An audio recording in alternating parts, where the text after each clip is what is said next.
Leia, bukod sa pagtanggal sa kanya sa serbisyo, ano pa ba yung kaakibat na parusa na ipapataw dyan sa police blogger? Ayon sa NAPOLCOM, hindi na rin makapagtatrabaho pa sa anumang sangay ng gobyerno itong si Patrolman Steve Contillas. Matapos nga mapatunayan ng NAPOLCOM Bank na guilty sa kasong grave misconduct at conduct unbecoming of a police officer. Matapos nga aga ang deliberasyon ay guilty daw itong si Contillas sa naturang mga kaso, kabilang na ang pagiging disloyal sa gobyerno. Kaugnay niyan, hindi na muli siya makapagtatrabaho pa sa gobyerno.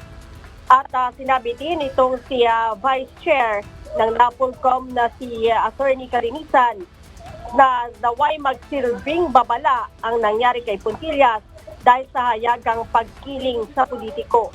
Muli ding ipinaalala aga ni Kalinisan sa iba pang mga pulis na ang trabaho nila ay to serve and protect the public at hindi dapat maghayag ng kanilang saloobin lalo na sa pamagitan ng pagbablog. Aga? Maraming salamat, Leia Ilagan.